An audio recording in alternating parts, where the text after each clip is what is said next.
Muy buenas noches, hermanos queridos. Dios les bendiga en este día martes 31 de marzo.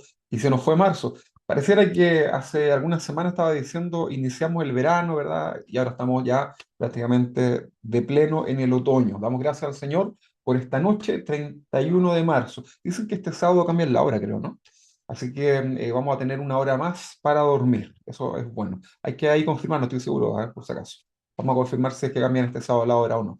Pero estamos agradecidos del Señor de ya estar en la última etapa prácticamente. Nos queda una o dos clases para terminar el panorama del Nuevo Testamento. Así que ha sido un gran desafío. Y si usted siguió la lectura, significa que también estamos terminando la lectura de la Biblia y estudiando el panorama, el contexto de la Biblia completa, Antiguo Testamento y Nuevo Testamento. Así que vamos a orar dándole gracias al Señor y vamos a ir hasta Quintay, más o menos a unos 100 kilómetros acá de la iglesia, o un poquito más quizás. Allá están nuestros hermanos Juan Antonio y Kelly, y nuestra hermana nos va a dirigir en una oración. Hermana Kelly, Dios le bendiga. Amén. Amado Padre Celestial, queremos esta noche, Señor, honrarte, alabarte y glorificar tu nombre, Señor. Porque tú, Señor, en el nombre de Jesús, tú nos reúnes esta noche, Señor, para aprender de tu palabra. Porque tu palabra, Señor, es el alimento que nosotros necesitamos cada día, Señor. Padre, bendice a mis hermanos, prepara sus corazones, que ellos preparen su corazón para escuchar tu palabra, Señor. Para que demos fruto de aquello, Señor, que recibimos, Dios mío. Gracias, Padre. Prepara, Señor, con sabiduría, Señor, la palabra que va a salir de la boca de nuestro pastor, Señor. Te alabamos y te exaltamos, Señor, y te bendecimos, porque tú eres el único, verdadero Dios, el único camino para llegar al Padre. Gracias, Dios mío, por este tiempo. Te lo pedimos en el nombre de Jesús. Amén. Amén. Y amén. Muchas gracias, hermana Kelly. Muy bien, vamos entonces a continuar con nuestra clase número 26. Hoy día nos corresponde estudiar Judas, ¿verdad? Esta es una hermosa lectura, ¿verdad? Que nos confronta. Vamos a aprender acerca de este contexto. Una carta cortita, una de las más cortitas, ¿verdad? Está dentro de las cuatro cartas más cortas del contexto del Nuevo Testamento. Así que vamos a estudiar hoy día este panorama. Entonces, partamos hablando del título, como siempre, ¿verdad? Esta carta lleva el nombre de su autor, Judas, ¿verdad? Ese es el nombre. Ahora, el nombre Judas eh, es en el griego, ¿verdad? Así se le llama, Judas se le llama así en el griego al nombre hebreo Judá, ¿ok? Entonces, para que lo sepamos. En el hebreo es Judá y en el griego es Judas. Es exactamente lo mismo, ¿ok? Son dos idiomas distintos, ¿ok? Pero es exactamente el mismo nombre. Es uno de los escritos más breves, como les decía, del Nuevo Testamento, pero su mensaje en realidad es un mensaje poderoso, es un mensaje de urgencia, ¿no? Que si ustedes lo leen, uno dice, wow, aquí había algo importante de comunicar, ¿ok? Bueno, todo el texto bíblico, pero Judas le da un énfasis, ¿verdad? De algo de un mensaje bien urgente, ¿verdad? De tener cuidado, precaución. Ya vamos a entrar acerca del contexto. Más que una carta formal esta, parece en realidad como un sermón, ¿verdad? Es como que fuera un sermón en forma de carta. Y si le tuviésemos que dar un título a esta carta de Judas, ¿verdad? Tendríamos que ponerle un título así como La advertencia contra los falsos maestros. Esa podría ser un buen título para esta carta, ¿verdad? Algunos comentaristas bíblicos le ponen los hechos de los apóstatas. ¿Ok? No como el libro de los Hechos, que Hechos de los Apóstoles. En el caso de Judas sería Hechos de los Apóstatas. ¿Por qué? Porque justamente se denuncia acá, se confronta, ¿verdad? Y se le da una advertencia a través de la carta de Judas, justamente a este contexto de la apostasía, los falsos que estaban metiéndose dentro de la iglesia. Aunque no cita directamente el Antiguo Testamento, la carta de Judas, hace al menos, por lo menos, se cuentan 9 referencias muy claras de historias y personajes del Antiguo Testamento, y usa el pasado, ¿verdad? Que sería el Antiguo Testamento, estas historias, para iluminar el presente del futuro. Eso, perdón, para iluminar el peligro del presente. Ahí sí, ¿verdad? ¿Cuál es este peligro? Ya vamos a entrar en ese detalle, ¿ok? Entonces, eso podemos hablar un poco del título. Avancemos ahora con el autor y con la fecha. El autor de la carta se presenta como Judas, ¿verdad? Pero agrega siempre una característica, ¿no? Dice Judas, siervo de Jesucristo. No sé si lo vieron ahí al leer Judas. Él se presenta como Judas, un siervo de Jesucristo, y hermano de Jacobo. Esa es como la presentación que hace el que escribe esta carta. En aquel entonces, para los tiempos de Jesús, para los tiempos en donde se está desarrollando esta carta, el nombre Judas era muy común, ¿verdad? Pero eh, la evidencia apunta a que este Judas que se menciona acá era en efecto un medio hermano de Jesús. ¿Ok? Vamos a leer Mateo capítulo 13, versículo 55. Ayúdame con esa lectura, por favor. Amén. Dice así, y se burlaban. No es más que el hijo del carpintero y conocemos a María, su madre, y a sus hermanos, Santiago, José, Simón y Judas. Muchas gracias, hermana. Bueno, Santiago también, Jacobo, ¿no? También se le menciona acá. De hecho, si tiene la Reina Valera va a decir Jacobo, ¿verdad? La traducción nueva dice Santiago. Ok, entonces es importante no confundirlo con el apóstol Judas, ¿ok? Que era el hijo de Jacobo. Ahí en Lucas 6, 16, que no lo vamos a leer ahora, pero pueden tener un poquito más de referencia. Ok, hay varios detalles que nos llevan a esta conclusión que les decía, de no confundirlo con el apóstol Judas.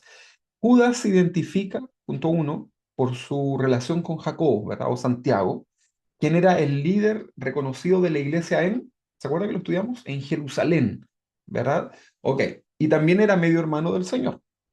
Ahora, también podemos ver en esta carta que el saludo de esta carta es muy similar al de la carta de Santiago, ya lo vamos a leer ambos, ¿no? Entonces, esto de alguna forma le da un sentido de que sí eran hermanos, ¿ok? O sea, usted no se saluda igual con una hermana de la iglesia como lo hace con una hermana o un hermano de sangre, ¿no? Tiene una forma distinta de decirle a esa persona, de tratarse. Entonces, en las cartas también se ve un poco esta evidencia. Y en el punto número 3, Judas no se presenta como apóstol, sino que hace una diferencia de ellos, ¿verdad? Ahí en el versículo 17, y está mostrando de alguna manera la humildad, a pesar de que tiene un parentesco con Jesús. ¿Ok? Vamos a leer dos textos para compararlos. Judas, capítulo 1, versículo 1. ¿Alguien tiene ese texto? Judas, capítulo 1, 1. Sí, Yo, acá. Juan Antonio. Carlos, ¿quién tiene ese texto? Se Juan, supone que yo. Carlos, Yo. ya, vamos contigo, Carlos. Ya, bien. Gracias, hermano Juan. Capítulo 1, versículo 1. Dice, Judas, siervo de Jesucristo y hermano de Jacobo, a los llamados, santificados en Dios Padre y guardados en Jesucristo. Eso. Ok, perfecto. Entonces ahí dice, yo Judas, siervo de Jesucristo, hermano de Santiago. Ok, vamos a leer ahora Santiago, capítulo 1, versículo 1. ¿Quién me ayuda con ese texto? Santiago 1, 1. ¿Juan Antonio? Ok, Santiago 1, 1. dice aquí, saludos de Santiago. Yo, Santiago, esclavo de Dios y del Señor Jesucristo, escribo esta carta a las 12 tribus, los creyentes judíos que están dispersos por el mundo. Reciban mis saludos. Ok, ahí entonces tenemos un contraste, ¿verdad? Entre ambas cartas. En cuanto a la fecha, todo indica que fue escrita a finales de los años 60. O sea, si los tenemos que mencionar con una fecha, una data, podemos ponerle año 60, obviamente después de Cristo, ¿no? Probablemente esta carta vino después de la segunda carta de Pedro. La semana pasada estuvimos estudiando, ¿verdad? Cartas, ¿no? Estuvimos estudiando la primera, la segunda, la tercera de Juan, hemos estudiado la primera y la segunda de Pedro, y lo más probable es que esta carta vino después de la segunda carta de Pedro, con la que comparte mucho contenido.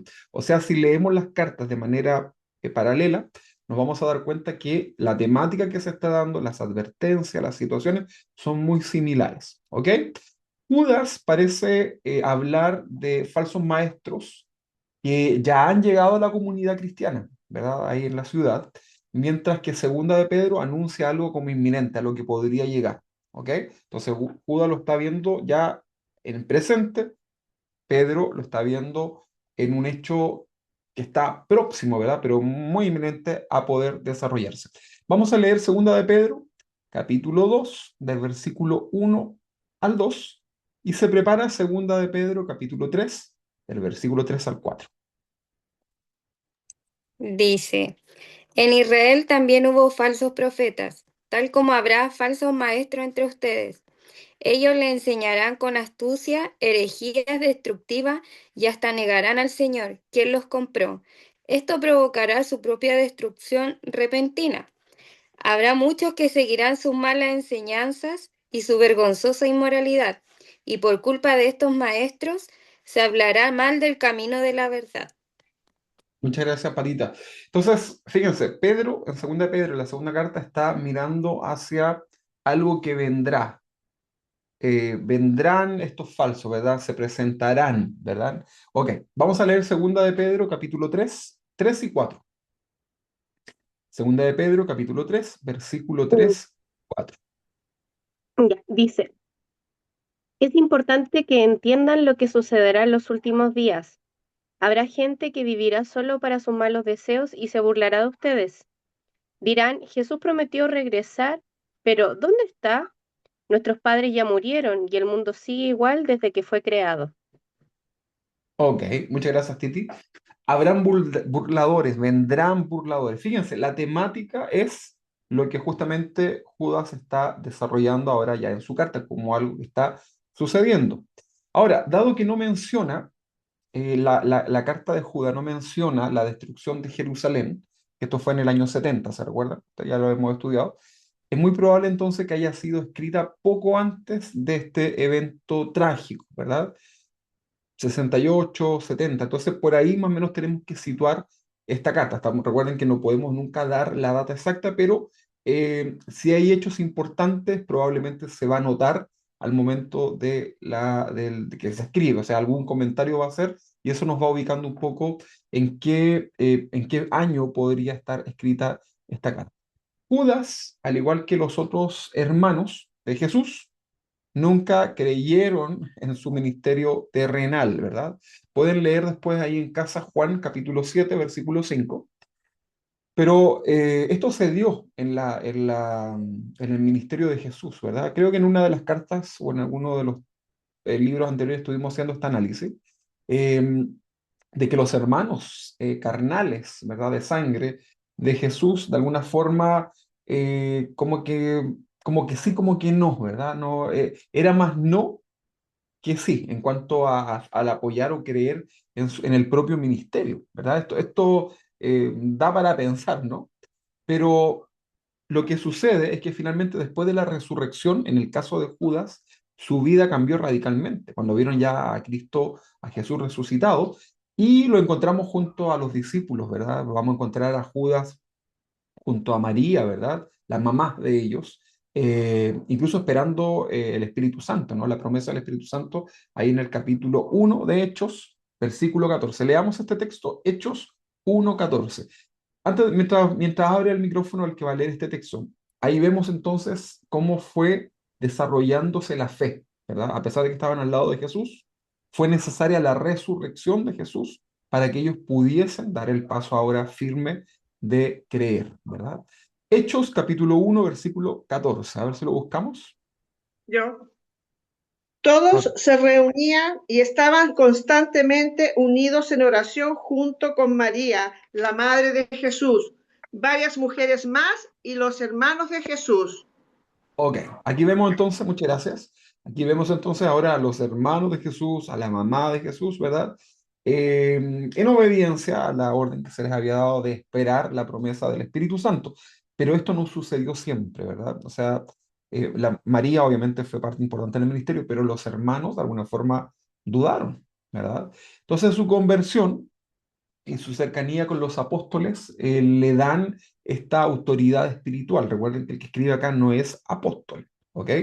Pero hay un testimonio, ¿verdad? Se convierte, es alguien cercano al grupo de los apóstoles y esto de alguna forma le va a dar esa autoridad espiritual necesaria para que el texto bíblico tenga esa importancia, ¿no? Que a futuro, luego de que fue escrito, es considerado como un texto sagrado, ¿verdad?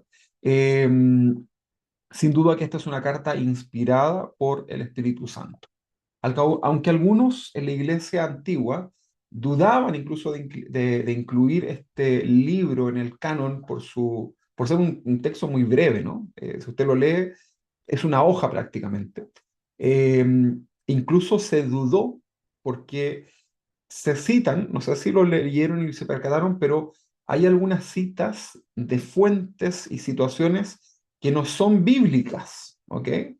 Eh, y de alguna forma esto hace que eh, sea cuestionado, ¿no?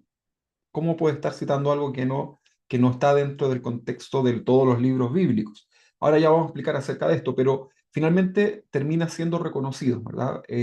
Por los líderes de las iglesias cristianas en un inicio, por ejemplo, Clemente de Roma, Clemente de Alejandría, ¿verdad? Y ellos decían que definitivamente la Carta de Judas es un libro inspirado por Dios y que se debe considerar de esta forma. ¿Ok? Muy bien.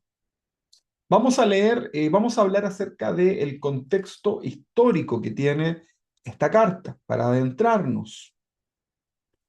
Judas, ya definimos quién es el personaje, escribe en un momento en donde hay una gran vulnerabilidad para la iglesia primitiva, primeros cristianos, ¿verdad? Eran muy vulnerables. La persecución, ¿verdad? Eh, los falsos metidos ahí, ¿verdad? La influencia del pensamiento filosófico griego metido en la iglesia. Todo eso comenzó a hacer, de alguna manera, la iglesia estar en una situación un poco más vulnerable, sobre todo la persecución, ¿verdad?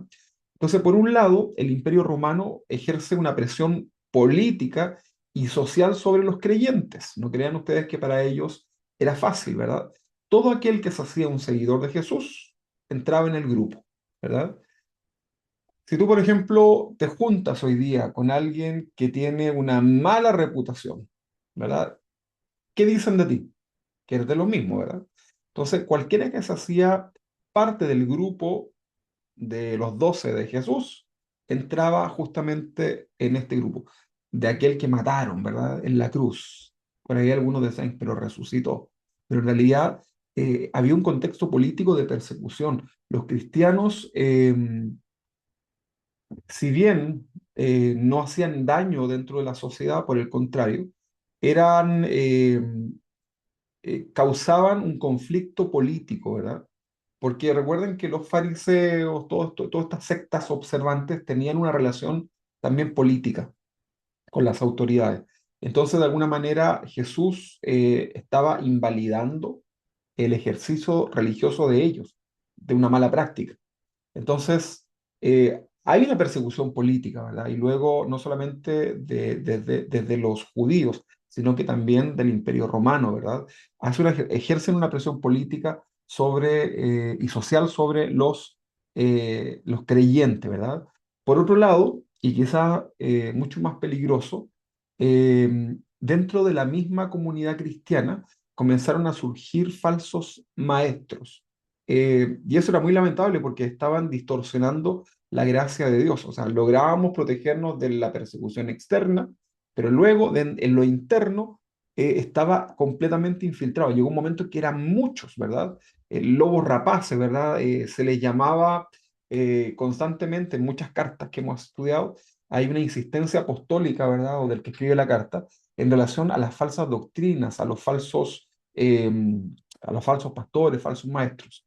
Ahora, fíjense, analicemos hoy día la iglesia, cómo está hoy, la iglesia cristiana hoy. No estamos muy lejos de esto. Eh, ¿Qué porcentaje, verdad, de falsa doctrina existe hoy día en la iglesia cristiana? Mucho, ¿verdad? Piense usted, por ejemplo, en iglesias que usted conoce. Iglesia a lo mejor donde va su hermano, su familiar, o la que usted conoció o vio por ahí. ¿En cuántas iglesias hoy día se practican eh, doctrinas, se enseñan doctrinas o prácticas también que no son bíblicas. ¿Cuántas?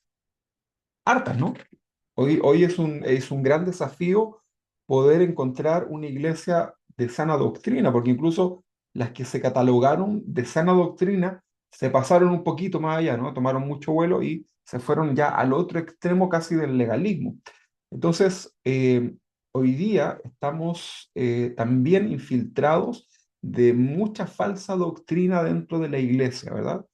Y esa falsa doctrina viene de dos campos. Una del maestro, del pastor, ¿verdad? Del apóstol, como le llamen, que enseña la falsa doctrina, pero también del creyente que practica una falsa doctrina, que quiere creer esa falsa doctrina. Entonces, se estima, yo no tengo el número exacto, pero se estima más o menos que el 95% de las iglesias cristianas, evangélicas, protestantes, hoy día ejercen o practican de alguna forma alguna doctrina herética. Imagínense, esto es bien llamativo, ¿no? El 95% de las iglesias tienen prácticas que no son bíblicas dentro de sus iglesias.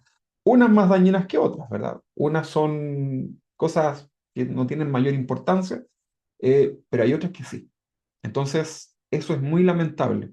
Por eso es importante que nosotros a nuestros hijos, ¿verdad? Los preparemos, ¿verdad? Doctrinalmente, le entreguen ustedes como padres las herramientas para que ellos sepan siempre discernir, porque un día crecerán, ¿verdad? Tendrán sus familias y tendrán probablemente, se puede dar la situación de que tengan que buscar un lugar donde congregarse, porque viven en un lugar distinto, qué sé yo.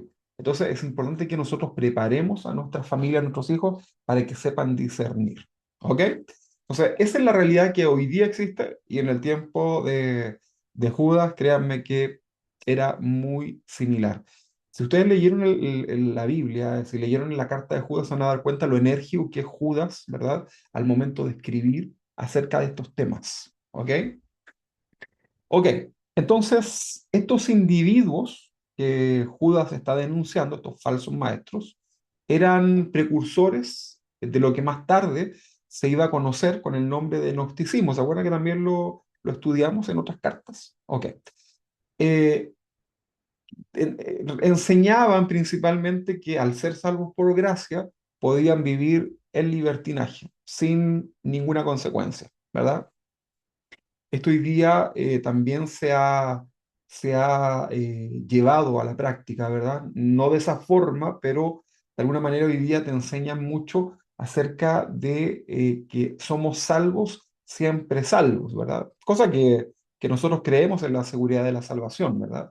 Pero de alguna forma lo mezclan eso con la predestinación. También creemos que el Señor habla acerca de la predestinación. Ahí está el verbo plero, que significa convocar cuando predestinó a algunos para salvación, los convocó para salvación. Ya un día hablaremos acerca de eso, pero la gente se va al otro extremo diciendo como, mira, no importa lo que tú hagas, si el Señor te predestinó, no importa que te portes mal, no importa que peques, no importa que te suicides, porque te vas igual con el Señor. Y comienzan a generar algunas doctrinas un poco extrañas, y ahí hay que tener mucho, pero mucho cuidado, porque eso puede llevarte a otro pensamiento, ¿verdad? Entonces, tiene que haber un equilibrio de pensamiento. Yo prefiero vivir como si la salvación se perdiera, ¿verdad? En cuanto al temor de Dios. Vivo así, ¿verdad? Señor, quiero ser temeroso de ti, de todo lo que haga, pero en el fondo de mi corazón también estoy tranquilo de saber que el Señor me da esta seguridad de la salvación, ¿verdad? No transformar la gracia en un libertinaje. Y justamente el gnosticismo de aquel tiempo de Judas les estaba enseñando eso, ¿no? Que si eres salvo, listo, es por gracia, ¿verdad? Así que puedes vivir y hacer lo que quieres, porque tu cuerpo no daña lo espiritual. Separaban el espíritu del cuerpo, ¿verdad? Y eso era un pensamiento filosófico griego, ¿verdad? Así que hay que tener mucho cuidado que eso no se vaya a meter hoy día en nuestras vidas, ¿verdad? Somos del Señor, somos una iglesia santa que busca en temor y temblor delante del Señor hacer su voluntad. Eh, con la mayoría de los apóstoles que ya estaban martirizados, recuerden, todos los apóstoles murieron de una manera trágica, excepto Juan, pero que en realidad ya había sido torturado, solamente que se libró de eso por parte del Señor. Entonces, con la mayoría de los apóstoles ya martirizados, la iglesia se sentía muy expuesta. Imagínense, los líderes eran perseguidos, cruelmente asesinados, ¿verdad? Eh, Decapitados, crucificados, Pedro al revés, ¿verdad? O sea, todo mal. Entonces la iglesia sentía, estaba muy expuesta, ¿verdad? Y entonces en medio de toda esta tormenta, Judas, Judas no llama a la iglesia que se queden de una manera pasiva, sino que los llama a una batalla, ¿verdad? A luchar valientemente, que es distinto a violento, ¿verdad? Lo llama a luchar valientemente por la verdad del Evangelio. Esa es la consigna que trae Judas, ¿no? A ser valiente, ¿verdad? Y predicar la palabra. Ahora, nosotros lo leemos hoy día en un contexto, pero recuerden, para aquel tiempo la iglesia estaba siendo perseguida cruelmente. ¿Ok? Bien, esto es más o menos un contexto histórico de lo que es la carta de Judas. Hablemos ahora de temas o contextos históricos, pero desde la mirada teológica, que por supuesto es lo que nos interesa. Entonces, el tema central de Judas es único en el Nuevo Testamento, ¿verdad? Es único, porque se enfoca por completo en confrontar a este fenómeno que se conoce como apostasía. ¿Qué es lo que es apostasía? ¿Verdad? Es el abandono deliberado de la fe verdadera. ¿Ok? O sea, a la luz de la palabra y entendiendo claramente lo que significa el término apostasía, es una persona que ha creído verdaderamente y producto de alguna situación, ¿verdad? Que comúnmente puede ser por una falsa enseñanza, ¿verdad? O el endurecimiento de su corazón, y todo eso relacionado obviamente al pecado. Esa persona que un día creyó, decide, ¿verdad? Deliberadamente dejar de creer. ¿Ok? Eso es apostatar de tu fe, ¿verdad? Ahora, no necesitamos una declaración de decir, no creo, ¿verdad? Fíjense en esto. Porque les hago una pregunta a ustedes. Una persona que se convierte a la fe en Jesucristo, ¿verdad? Se convierte en cristiano, vamos a llamarle así. Se convirtió, ahí está la palabra que usamos, ¿no? O cuando yo me convertí, ¿verdad? Ok, una persona que recibe a Cristo en su corazón, ¿necesita decirlo con su boca o necesita hacer una oración para que eso sea genuino? ¿Qué creen ustedes? ¿Qué piensan? No, no, no, claro, por supuesto, ¿verdad? Casi todos me están haciendo así como no.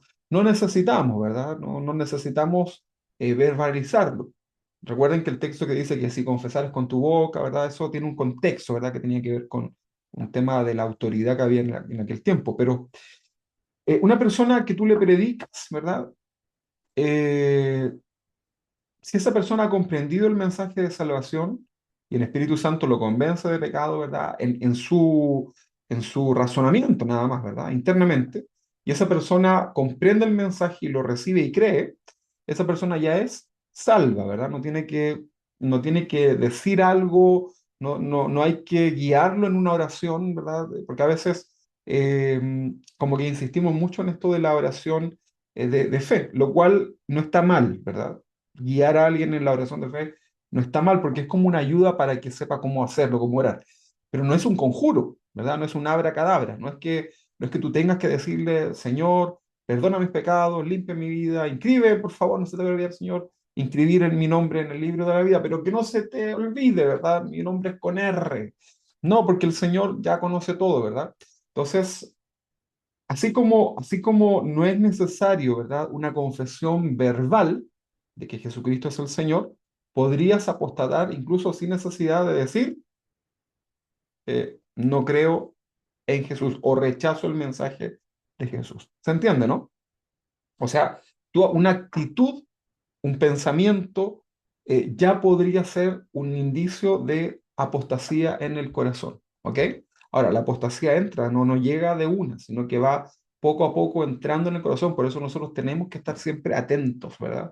Porque esa es la forma que Satanás tiene de poder engañarnos, ¿ok? Entonces, siempre cuidando el corazón. Hay una serie del pastor Chuy que habla acerca del corazón, ¿verdad? Y ahí justamente habla de la apostasía. Así que les recomiendo que lo puedan escuchar. Entonces, el tema central, como les decía, de Judas es único en el Nuevo Testamento porque se enfoca por completo en confrontar justamente esto que es la apostasía, que era el abandono deliberado de la fe verdadera. Y Judas no solo describe a estos apóstatas, ¿verdad? Esta gente que negaba, sino que los contrasta con los creyentes fieles. Eh, y a estos últimos, a estos creyentes fieles, los llama a contender ardientemente por la fe. Ahora, eso de contender, hermano, no es pelear, ¿verdad? Porque ahí es donde caemos en estos errores, ¿verdad? Usted, usted y yo no debemos eh, enfrascarnos en discusiones, ¿verdad? En relación a la fe. Cuando usted sienta que como que le está dando coraje, como dicen los mexicanos, ¿verdad? Le está así como, le están dando unas ganas de imponer mano, ¿verdad? Cuando alguien está tratando un tema bíblico, doctrinal, ahí hay que cuidar el corazón porque eso no es, no tiene nada que ver con contender ardientemente, ¿verdad?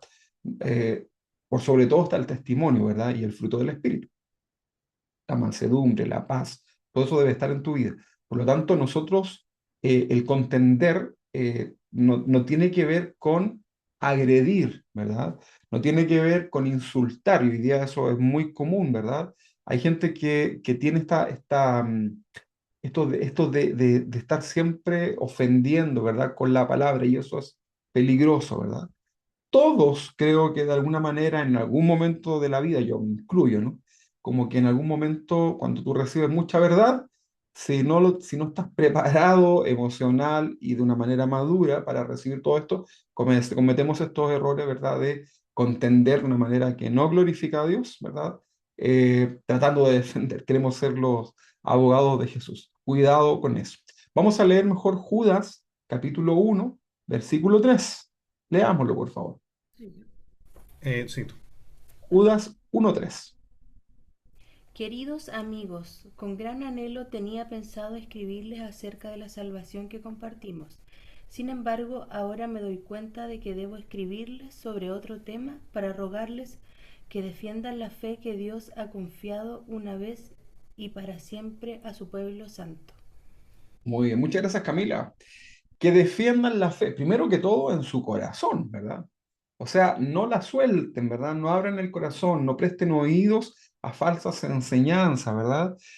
A veces los cristianos cometen, sobre todo un cristiano inmaduro, comete un error que es ponerte a escuchar, así como no voy a escuchar lo que están diciendo, yo sé que es falso, pero voy a prestar atención para ver qué dicen.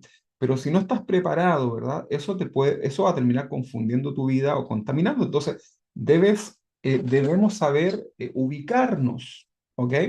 Debemos saber entender esto. Generalmente yo incluso no les recomiendo libros a los hermanos, me dicen, recomiéndenme un libro. No, porque la Biblia, ¿verdad? Léase la Biblia completa unas 3, 4 veces y ahí quizás conversamos. Pero yo, por ejemplo, uso muchos libros, comentarios bíblicos, pero me voy encontrando como pastor con muchas cosas que no me sirven. Entonces tengo que catar lo bueno, desechar lo malo, pero es peligroso, ¿verdad? Entonces debemos ser cuidadosos, ¿verdad? De lo que escuchamos, a lo que le ponemos atención, ¿verdad? Esa es una manera también de cuidar y de cuidar el mensaje que ha sido sembrado en nuestras vidas, ¿verdad? Entonces acá Pablo les está llamando a que defiendan la fe, primero con su propia vida, en el sentido del testimonio, ¿verdad? Judas capítulo 1, versículo 17 y 18. A ver si me ayudan con eso. Judas capítulo 1, 17 y 18. Dice, pero ustedes, mis queridos amigos, deben recordar lo que predijeron los apóstoles de nuestro Señor Jesucristo. Ellos le advirtieron que en los últimos tiempos habría gente burlona, cuyo objetivo es la vida es satisfacer sus malos deseos. Ok. entonces la nueva, muchas gracias, hermano Juan Antonio. Aquí la nueva traducción viviente le dice, habrá burlones, ¿verdad? Gente que se va a burlar eh, y que van a seguir sus propios deseos. ¿Se han burlado alguna vez de lo que tú crees? ¿Alguien por ahí, verdad? Yo creo que sí, ¿no?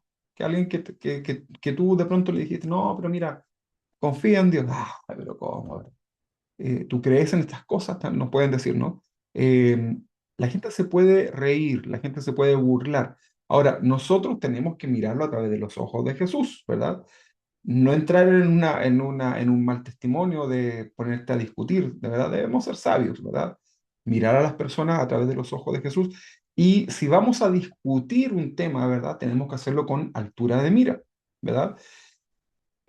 Cuando tú predicas, no se trata de que tú ganes, o sea, ganar en el sentido de que le diste todos los argumentos. No, tú tranquilo, tú solamente preocúpate de compartir la palabra de manera correcta, ¿ok? O sea, si le vas a hablar del sacrificio de Jesús, de lo que Él hizo por nosotros, lo que significa el sacrificio de la cruz, hazlo de la manera correcta. Para eso hay que estudiar la Biblia y preparar lo que tú vas a decir.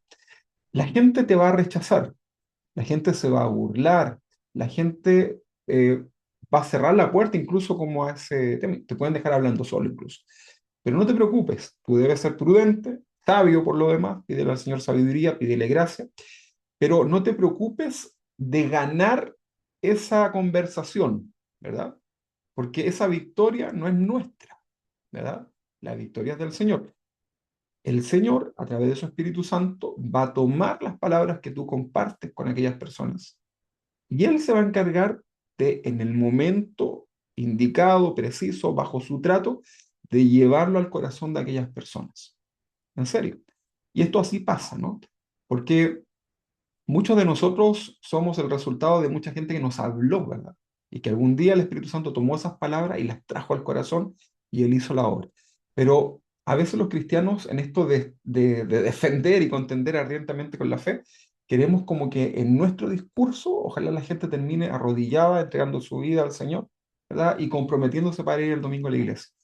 Pero en la práctica eso no sucede, ¿verdad? Puede darse, sin duda que sí. Pero debemos entender que no se trata de ganar nosotros, ¿verdad? Ni llevarnos la gloria a nosotros. Que el Señor haga, ¿verdad? Si tuviste la oportunidad de compartir a alguien y la persona te escuchó, aunque con la cara media cerrada, no te preocupes. Eso ya fue suficiente, ¿verdad? Eso ya tiene el suficiente poder para en el momento del Señor, en el tiempo de Dios, en el Kairos, en el tiempo de Dios, hacer una obra hermosa en esa persona. ¿Ok? Muy bien. Entonces, recuerden que habrán burladores. Judas lo dice que sí, ¿verdad? Habrán burladores que seguirán sus propios deseos impíos. Eso no te asombres, ¿ok?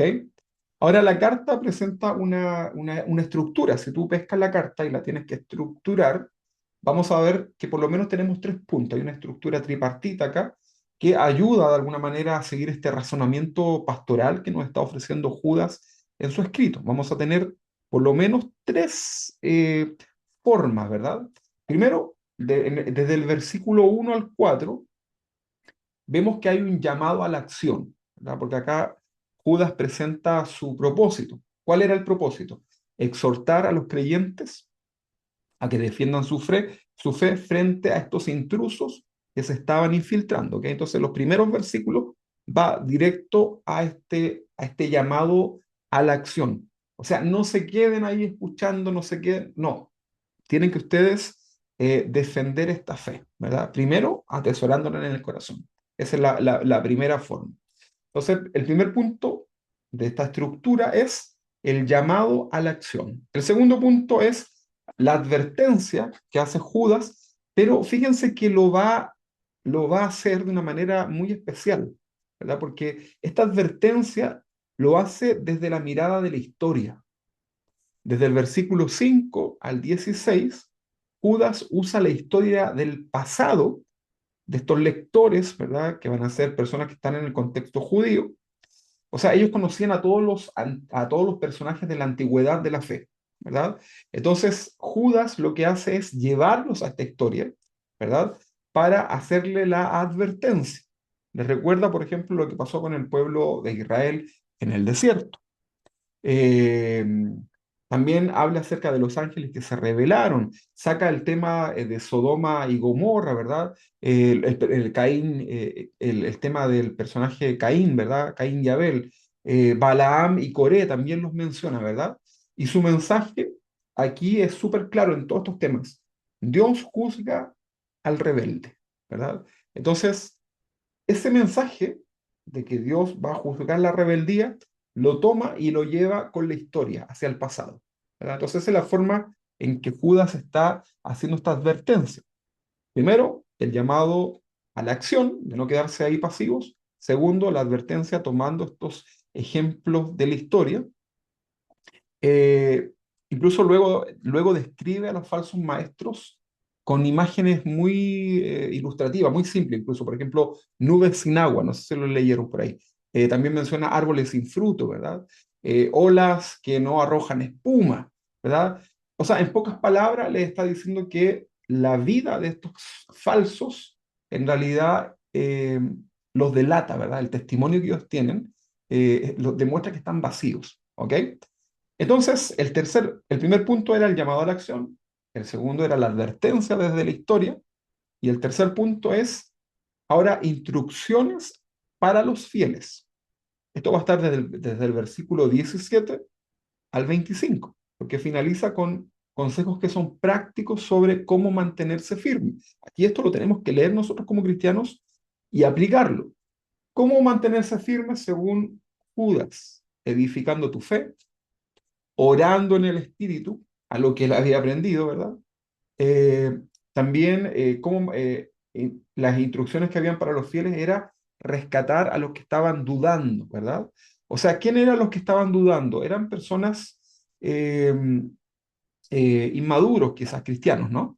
Entonces les dice, anímalos, rescátalos, ¿verdad? Tráelos, ¿verdad? A la fe verdadera, acércalos, ¿verdad? Y al final vamos a tener una doxología, ¿verdad? Que vamos a leer al final de esta clase, que es gloriosa. Como tarea, busquen ahí, investiguen qué significa doxología. En la Biblia tenemos muchas, ¿ok? Doxología, se escribe con X, doxología, ¿ok? Busquen el significado de esa palabra. Entonces, esta estructura, estos tres puntos que yo les menciono, nos recuerda que la mejor defensa contra el error no es solo señalar lo malo, sino que aferrarnos con pasión a lo que es bueno. ¿Qué es lo que es bueno? El verdadero evangelio. En la medida que tú y tu familia se aferren a la verdadera palabra de Dios, todo va a estar bien. Aunque vengan falsas doctrinas y cosas que te quieran arrastrar, vas a permanecer firme, porque la Biblia dice, separados de mí, nada podemos hacer. Entonces, asujétate, como decía la abuelita, ¿no? Afírmate ahí del Señor, ¿verdad? Había una alabanza antigua que decía, agárrate de Jesús, ¿verdad? Literalmente, hoy día en medio de toda esta tempestad que el mundo entero está viviendo, lo que tenemos que hacer es agarrarnos, ¿verdad? De Jesús, ¿verdad? Del Maestro, ¿verdad? Y cuando tú sientes que está soplando fuerte el viento ahí, ¿verdad? Que te están llegando las olas fuertes en tu casa, en tu familia, en tu vida, agárrate de Jesús, ¿verdad? Confía en Él y simplemente tienes que recordar que Él nunca jamás soltará tu mano. Ahora, volviendo a Judas, para ilustrar la gravedad de la situación, Judas entonces echa mano, como les decía, a la historia de Israel, ¿verdad? Y da estos relatos muy conocidos para estos lectores, incluso para nosotros que estamos leyendo ahora la carta, en donde se muestra que la rebelión contra Dios nunca va a ser buena, jamás, ¿verdad? Entonces vamos a recordar estas ilustraciones. Vamos a leer, a ver, hermana Kelly, usted tenía estos textos, ¿no? Vamos a leer varios, ¿verdad? Vamos a leer Judas capítulo 1:5. A ver, leamos primero acá. Este es el primer ejemplo de la historia como advertencia. Dice, aunque ustedes ya saben estas cosas, igual quiero recordarles que Jesús primero rescató de Egipto a la nación de Israel, pero luego destruyó a los que no permanecieron fieles. Ok, ahí tenemos la primera advertencia. Ok, rescató a su pueblo de Egipto, pero destruyó a los que no creían, ¿verdad? Ahí fue literal, ¿verdad? Hoy día vendrá un juicio sobre aquellos que no creen, ¿verdad? Puede ser que el que no cree, el que está apostatando su fe, el falso maestro, puede ser que viva muchos años y el Señor no ha venido, puede ser que le vaya súper bien, sea próspero y tenga muchos seguidores, pero llegará un día en que caerá el juicio. Ok, vamos a leer ahora el versículo 6. Y les recuerdo de los ángeles que no se mantuvieron dentro de los límites de autoridad que Dios les puso, sino que abandonaron el lugar al que pertenecían. Dios los ha tenido firmemente encadenados en prisiones de oscuridad en espera del gran día del juicio. Ahí está. Entonces, otra advertencia, ¿verdad? O sea, les recuerda la historia del pasado con una advertencia justamente a la rebeldía, a la falsa enseñanza, a cuando el corazón se torció. Porque estos ángeles, ¿verdad? Estos demonios, que hoy día le conocemos así, un día fueron ángeles, ¿ok? Pero producto de la rebelión en su corazón, hoy día están en esa situación. Lo estuvimos estudiando ahí el jueves acerca de estos ángeles que están ahí encadenados. Vámonos con el versículo 7. Asimismo, no se olviden de Sodoma y Gomorra ni de las ciudades vecinas, las cuales estaban llenas de inmoralidad y de toda clase de perversión sexual. Esas ciudades fueron destruidas con fuego y sirven como advertencia del fuego eterno del juicio de Dios. Ok, nuevamente entonces acá la advertencia, ¿verdad? Del rebelde, ¿verdad? Sodoma y Gomorra, un gran ejemplo de la antigüedad. Vámonos al versículo 9, hermana Kelly. Pero ni siquiera Miguel, uno de los ángeles más poderosos, se atrevió a acusar al diablo de blasfemia, sino que simplemente le dijo, que el Señor te reprenda. Esto ocurrió cuando Miguel disputaba con el diablo acerca del cuerpo de Moisés. Ok, muy bien. Mira, ahí tenemos una historia del pasado, pero aquí hay un punto de conflicto, ¿no? En cuanto a lo que se está citando acá. Ya vamos a hablar acerca de eso. Vamos a leer ahora el versículo 11. Este es el último, hermana Kelly. Versículo 11. Amén. ¿Qué aflicción les espera? Pues siguen los pasos de Caín, quien mató a su hermano, al igual que Balaán, engañan a la gente por dinero y como Coré perecen en su propia rebelión. Ok. Muchas gracias, hermana Kelly. Entonces, acá definitivamente se citaron historias del Antiguo Testamento, ¿verdad? De hombres rebeldes que prefirieron no obedecer el mandato de Dios y que tuvieron consecuencias. Entonces Judas les está recordando estas historias, las está trayendo a memoria para confrontarlos, ¿verdad? A mantenerse firmes en la fe. Sigue el asunto. Vamos a ir a Judas. Me van a leer Judas capítulo 1, versículo 14 y 15. A ver qué me ayuda con eso. Sí. Amén. Hermana María Carolina. De estos también profetizó Enoc, séptimo desde Adán, diciendo: He aquí, vino el Señor con sus santas decenas de millares, para hacer juicio contra todos y dejar convictos a todos los impíos de todas sus obras impías que han hecho impíamente, y de todas las cosas duras que los pecadores impíos han hablado contra él.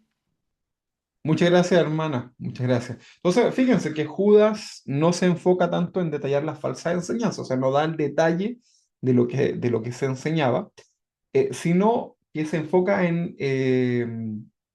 tampoco expone la vida personal de los falsos maestros, porque su argumento más bien es pastoral y es práctico, ¿verdad? Lo que él trata de decir es que un árbol se conoce por sus frutos, ¿verdad? O sea, el testimonio, ¿verdad?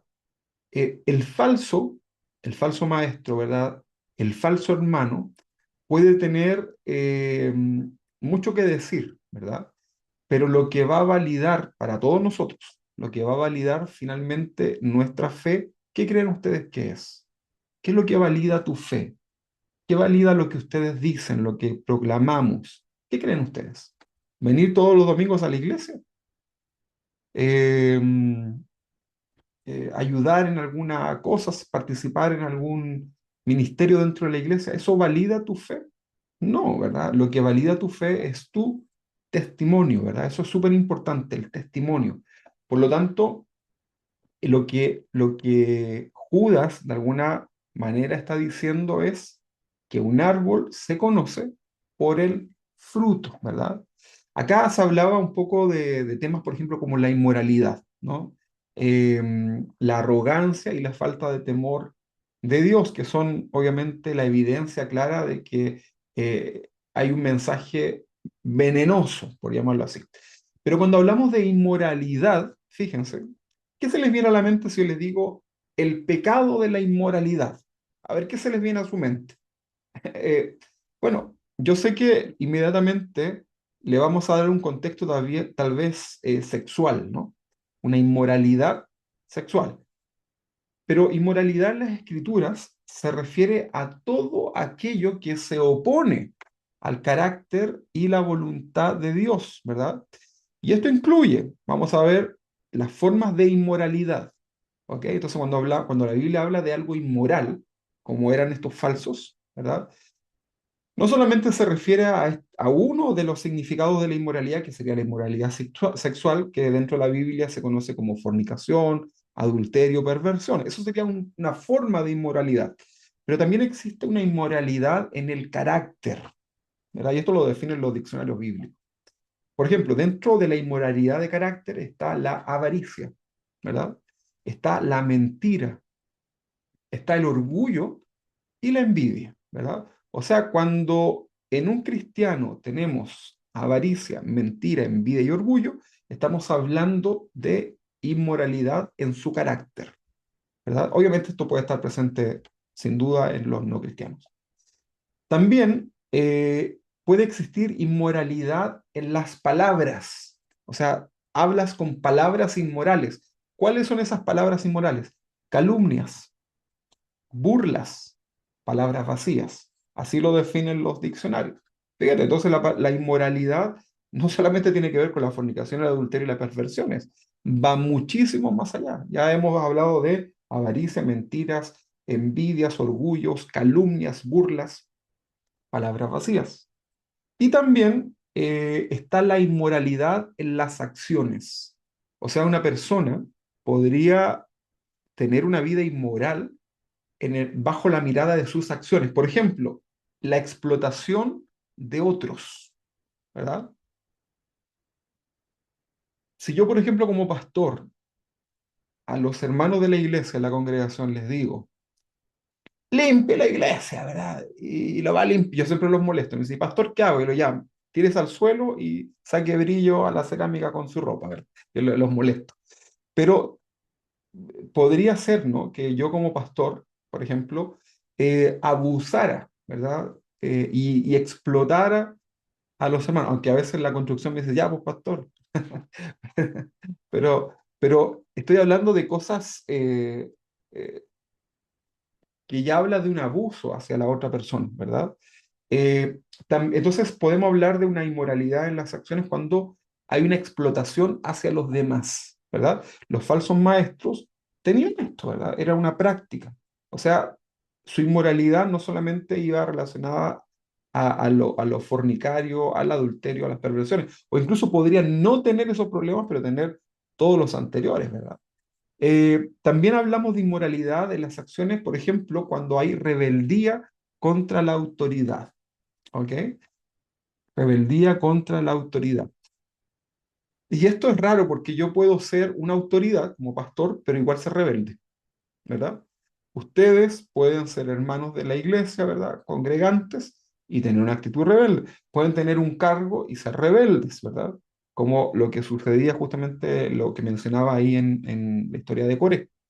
Pero en el caso de los falsos maestros que Judas confronta, la inmoralidad se manifestaba primero, ellos usaban la gracia de Dios como una excusa para vivir sin límites. ¿Ok? O sea, decían, no, si somos salvos, tranquilos, ¿verdad? Hagamos lo que queramos, ¿verdad? Y animaban a los demás a que vivieran una vida inmoral, ¿verdad? Porque según los maestros, estos falsos maestros, la gracia de Dios era tremenda. Estamos de acuerdo que la gracia de Dios no tiene fin, ¿verdad? Pero cuidado con eso, ¿verdad? No transformar la gracia en un libertinaje. Ellos también despreciaban la autoridad, o sea, desde el mismo Jesús, ¿no? Porque estaban violentando las palabras y las ordenanzas de Jesús, qué decir de los apóstoles, ¿no? Incluso hablaban con arrogancia, ¿verdad? La inmoralidad venía también por esto de hablar con arrogancia y halagar incluso a otros para sacarle provecho. Todo eso era inmoral y eso era lo que estaba sucediendo justamente en estos falsos maestros, ¿verdad? Entonces, este es un tema delicado porque se puede dar, ¿verdad?, dentro del contexto de iglesia y tenemos que cuidar el corazón.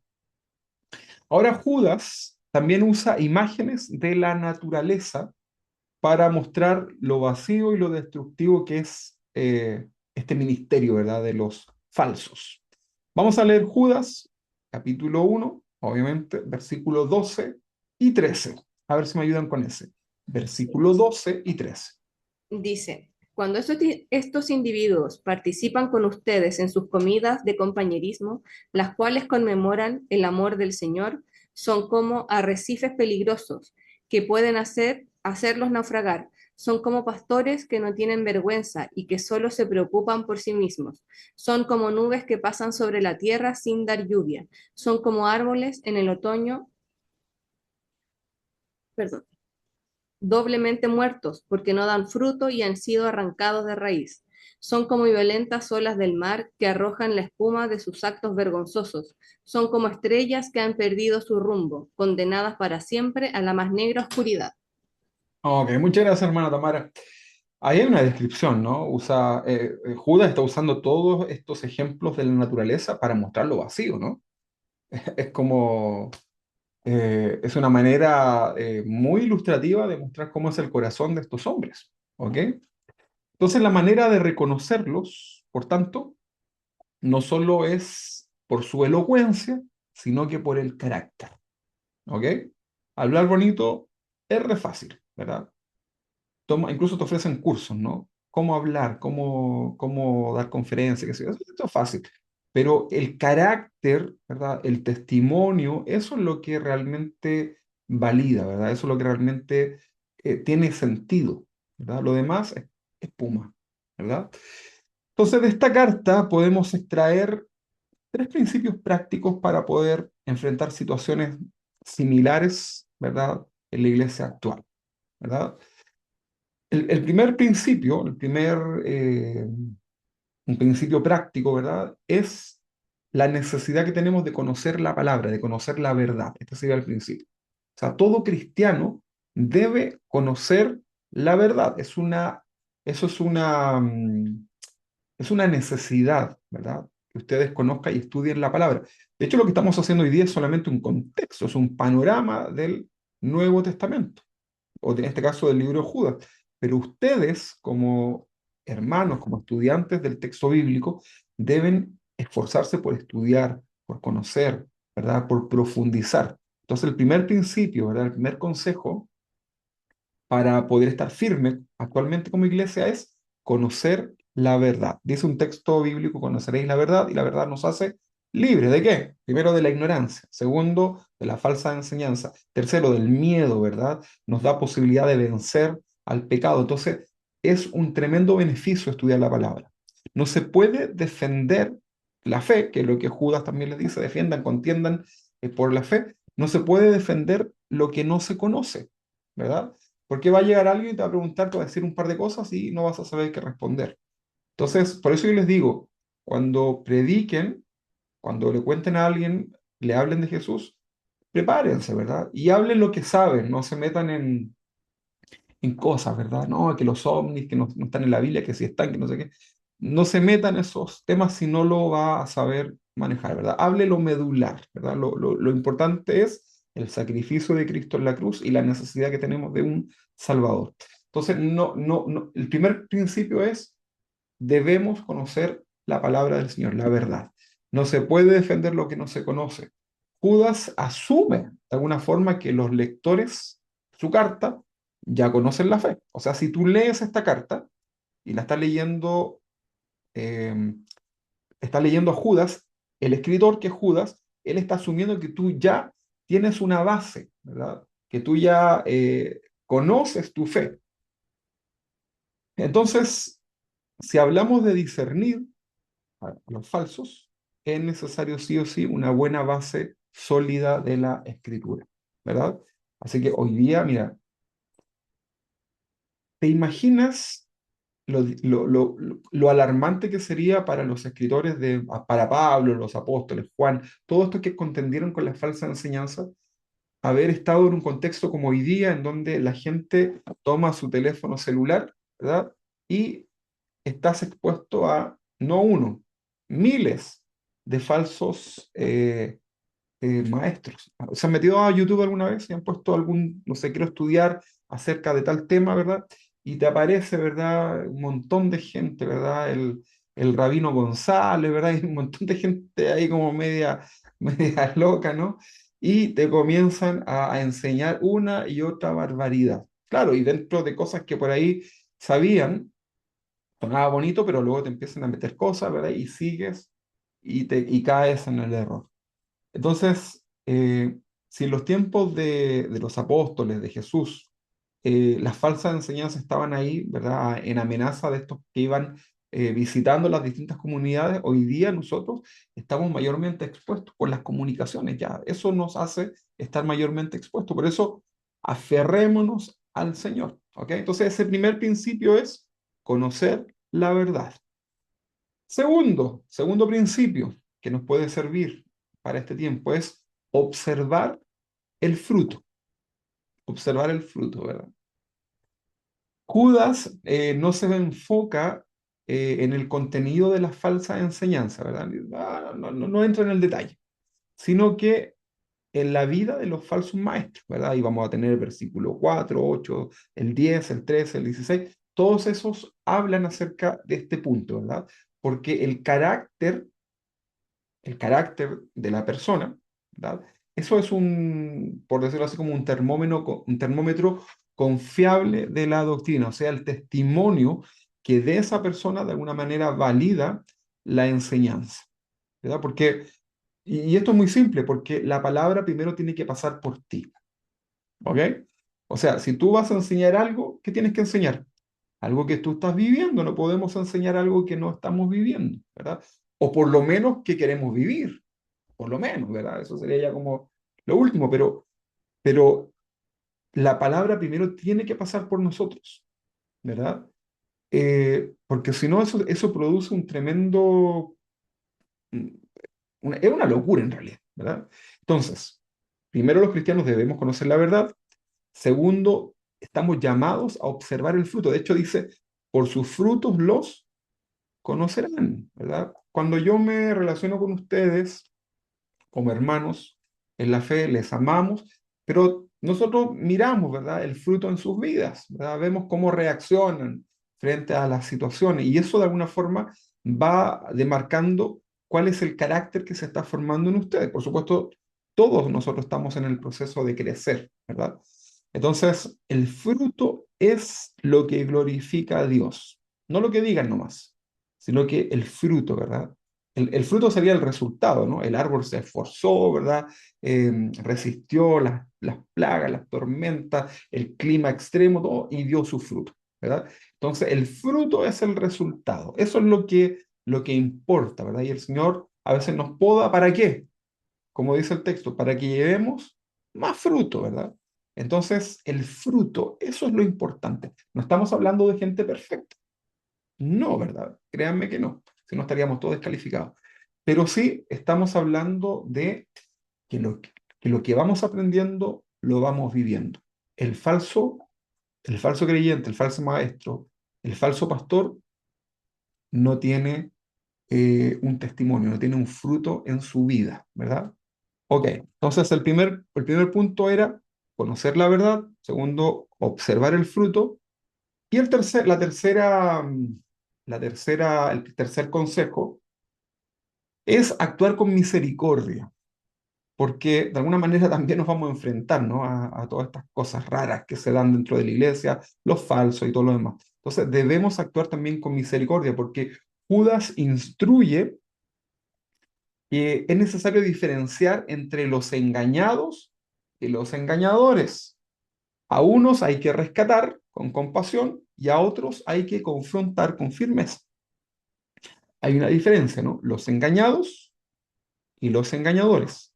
Por ejemplo, un maestro que enseña a Una falsa doctrina sería un engañador, ¿verdad? Los que escuchan la falsa doctrina y la creen por ignorancia son los engañados, ¿verdad? Hay un trato diferente uno con otro, ¿sí o no?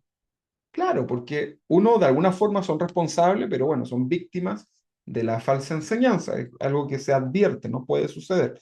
Todos nosotros, de alguna manera, en alguna circunstancia de nuestra vida, fuimos expuestos a una falsa doctrina, ¿verdad? Ok, entonces, Judas, de alguna manera, nos dice, actúen con misericordia, con discernimiento, ¿verdad? Porque nos enseña a diferenciar entre los engañados y los engañadores, ¿ok?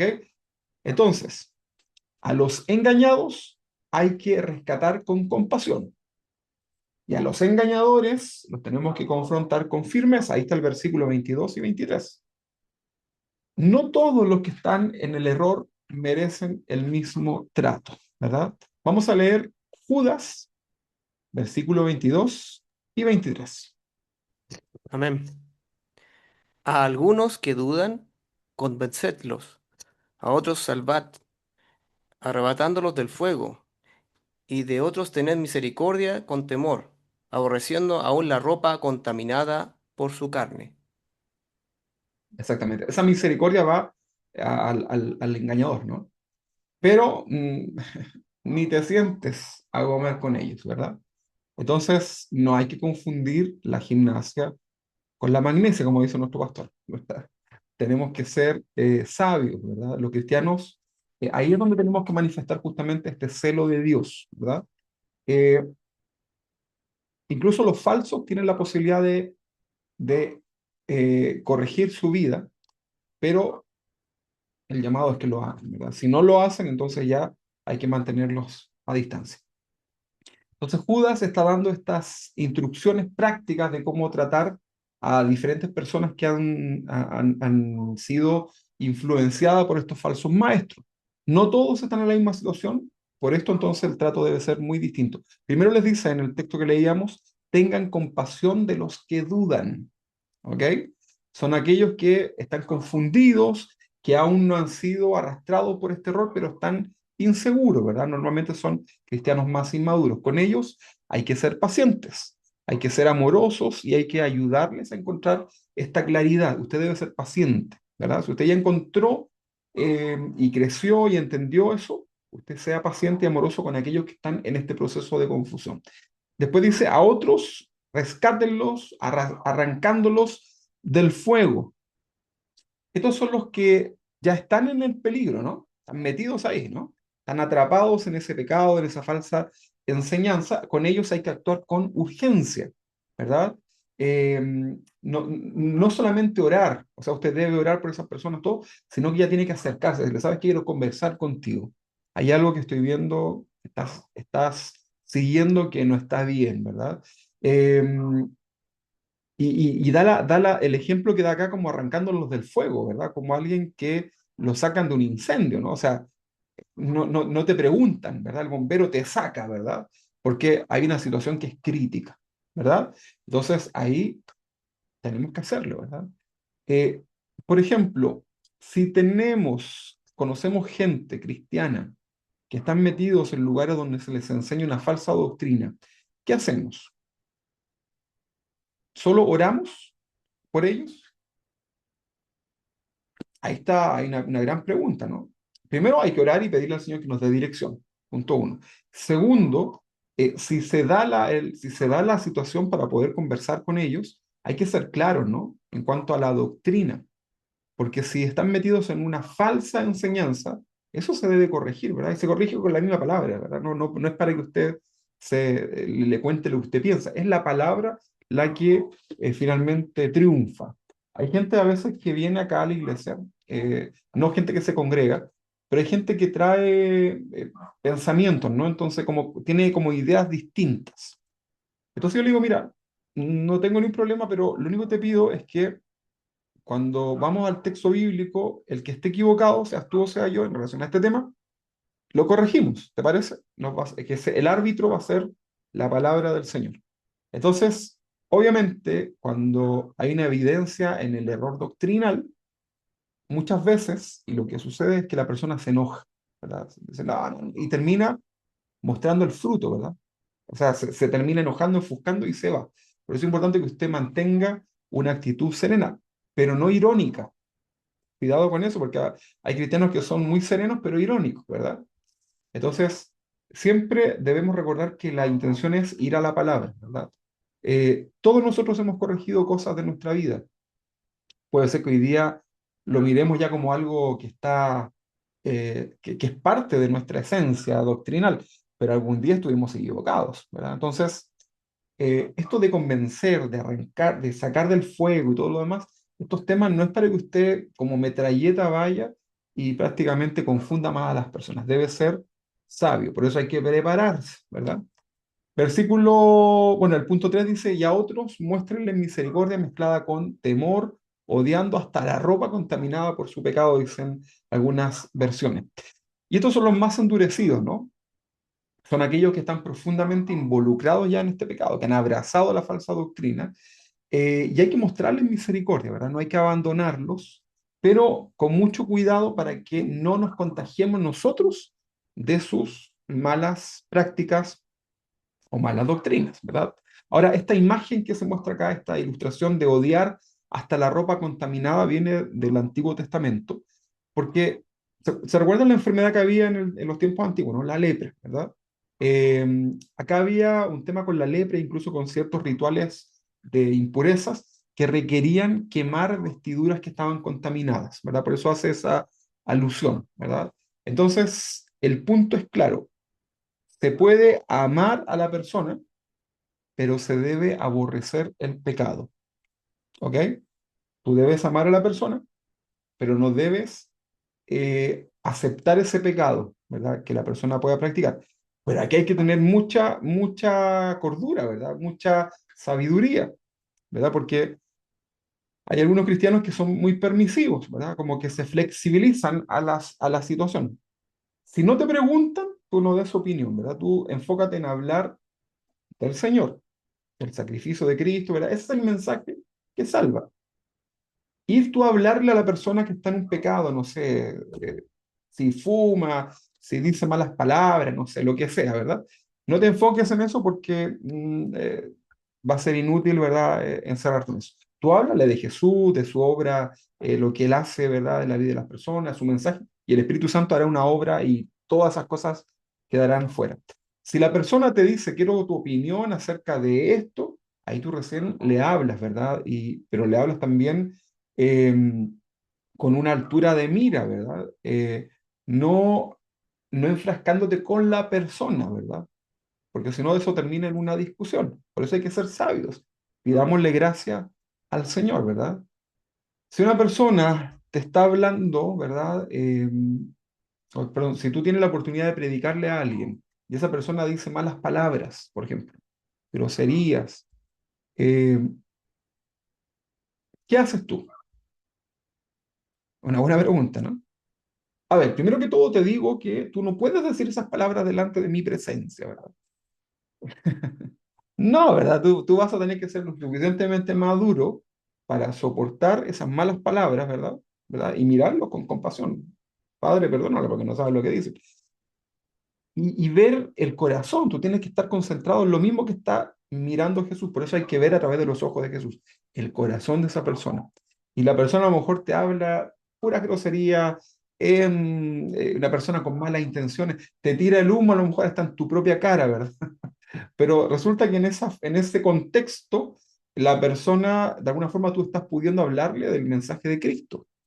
Entonces ahí te toca soportar, ¿verdad? Y y no irte en el detalle de, mira, no me hables con malas palabras. No, hermano, tú tienes que ser maduro, ¿verdad? Tú tienes que ser maduro para poder entender esto. Cuando yo le predico a alguien, ¿verdad? Me tengo que exponer a esas cosas, ¿no? Y no va a pasar nada. Y lo más maravilloso es cuando el Señor ya luego hace la obra en ello y tú dices, bueno, ¿te acuerdas cuando todo mira, te grabé, ¿verdad? Así eras tú. Y ahora has cambiado, pero debemos ser maduros, porque si no demuestra inmadurez, ¿verdad? De nuestra parte, el no tolerar, ¿verdad? Entonces, cuando Judas está hablando de esto de que de este tema de la confrontación, ¿verdad? O cuando se habla de no sentarte ni a comer con ellos, está hablando de los que dicen ser cristianos, ¿verdad? Pero con aquellos que no tienen a Cristo en su corazón, tú tienes que de alguna forma relacionarte con ellos y va a ser en el contexto del mundo, ¿verdad? Entonces, tenemos que los cristianos aprender a ser un poquito más tolerantes, ¿no? Yo les he puesto el ejemplo, ¿verdad? ¿Qué pasa si un día a la iglesia llega una pareja homosexual de la mano, ¿verdad? Y entra a la iglesia. ¿Qué hacemos? ¿Qué hacemos? Ustedes van a decir, no, los porteros tienen que sacarlo No, pero qué cosa más absurda, ¿verdad? Y estamos ahí en la palabra y hasta un besito se dieron, ¿verdad? ¿Qué hace usted, verdad? No, blasfemia, se rasca las vestiduras y todo lo demás. Usted, primero que todo, tiene que darle gracias a Dios porque esas personas han llegado a la iglesia. Eso es el punto número uno, ¿verdad? Pero el primer concepto es no, porque tienes que respetar la casa del Señor. El Señor ya no habita en templos hechos con manos de hombre, ¿verdad? El Señor habita en el corazón de nosotros. Si esa persona llega a la iglesia, esa pareja o lo que sea, usted dele gracias al Señor porque ese es el primer paso de la obra que Dios va a hacer en su vida. De la forma que Dios lo trae, eso es un tema de Dios con ellos. Pero nosotros tenemos que ser sabios, ¿verdad? Un pastor contaba, decía, un pastor que era sacerdote, que fue profesor. Y él decía, cuando yo era sacerdote católico, ¿verdad? La prostituta de la plaza, ¿verdad? Era en otro país, se convirtió. O sea, perdón, la prostituta que todos la conocíamos porque era un pueblo chico, llegó a la misa, decía él, con minifalda, venía con ropa de trabajo, ¿verdad? Y llegó a la misa y cuando el sacerdote, el curita, que ahora es pastor, ¿verdad? eh, hace la invitación para la Eucaristía, donde pasan a la hostia y todo eso. Y ustedes saben que en la Iglesia Católica hay un sinfín o sea, para hacer eso tienes que haber hecho varias cosas más, ¿no? Entonces, él está mirando esta situación a la señora con minifalda, imagínense, todas las viejitas ahí escandalizadas, y la señora que se para a la fila para recibir la Eucaristía. Y él en su pensamiento decía, ¿qué hago? ¿Verdad? ¿Qué hago? ¿No le cierro el cofre y no le doy nada o se lo doy? ¿Verdad? Bueno, y él dijo, voy a dárselo. Y le dio, ¿verdad? Y la señora como que lo miró, ¿verdad? Y bueno, después conversaron, ella obviamente se arrepintió de sus pecados, qué sé yo. Él luego ya fue pastor, le habló a esa mujer se restauró, pero fíjate cómo hubiese sido lo malo de no haberla hecho partícipe, ¿verdad? De algo que finalmente eran más temas de ellos como hombres que de lo que Dios estaba haciendo en la vida de las personas. Entonces, los cristianos debemos tener un poquito más abierta la mente, ¿verdad? O si no, no hubiésemos podido acompañar a Jesús a predicarle a los leprosos, a las prostitutas, a los ladrones, ¿verdad? Hubiese sido imposible ser discípulos del Señor. Imagínate, más encima andar con ellos. Yo al lado de una prostituta, yo al lado de un leproso de aquel tiempo. Imagínate. Entonces, Judas, la confrontación que hace es a los falsos maestros. Entonces, de acá tenemos que sacar muchas lecciones. Léanse esta carta nuevamente, ¿verdad? Léala porque realmente es un bálsamo para el corazón. Se puede aplicar hoy día perfectamente. Para finalizar, quiero leerles la doxología, ¿ok? Que está al final, Judas, capítulo 1, versículo 24 y 25. Porque Judas, después de toda la severidad, de todas las advertencias que hace, no termina con miedo, sino que con una confianza que es radical, ¿no? En la capacidad que tiene Dios de guardar a los suyos. Y este cierre es uno de los más hermosos del Nuevo Testamento, esta doxología. Recuerde, tarea, buscar qué es una doxología. Vamos a leer Judas capítulo 1, 24 y 25. A ver si me ayuda. Amén. Y aquel que es poderoso para guardaros sin caída y presentaros sin mancha delante de su gloria con gran alegría, al único y sabio Dios, nuestro Salvador, sea gloria y majestad, imperio y potencia, ahora y por todos los siglos. Amén. Amén. Ahí está esa doxología. Entonces, ustedes, hermanos, es crucial que tengan esta seguridad, ¿verdad? Como creyente, ¿verdad? El creyente no descansa en su propia fortaleza, sino que nosotros descansamos, como decía esto, en el poder de Dios, ¿verdad? A Él es la gloria, el imperio por los siglos de los siglos, ¿verdad?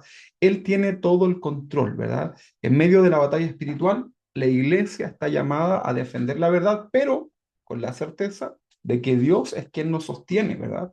Y tenemos que hacerlo con un corazón que distingue entre la firmeza contra el error y la compasión hacia el que lo necesita. ¿Ok? Así que lean Judas, léanselo en un par de versiones distintas. Les recomiendo la Nueva Traducción Viviente, la TLA, ¿verdad? Que les van a dar una mejor mirada de este texto. Se nos fue el tiempo tan rápido, ¿verdad? Bueno, quisiéramos seguir. Vamos a orar, ¿les parece? Vamos a cerrar nuestros ojos y vamos a orar. Señor, te damos gracias por esta hermosa oportunidad que tenemos hoy de estudiar tu palabra a través de esta carta cortita, Señor, pero que nos confronta. Señor, ayúdanos a poder formar este carácter maduro en nuestras vidas para poder seguir adelante. Vivimos tiempos difíciles, Señor, donde necesitamos discernir, necesitamos saber cuándo hablar, Señor, a quiénes hablar y de qué forma hacerlo. Señor, oramos para que las falsas doctrinas, Señor, no contaminen nuestros corazones ni el de nuestras familias, Señor. En el nombre de Jesús, ayúdanos a poder entender espiritualmente lo que esta hermosa carta de Judas nos quiere enseñar. En el nombre de Jesús, gracias por lo que tú haces. Bendice a mis hermanos con tu bendición, Señor. Amén y amén. Que el Señor les bendiga, mis amados hermanos, a cada uno de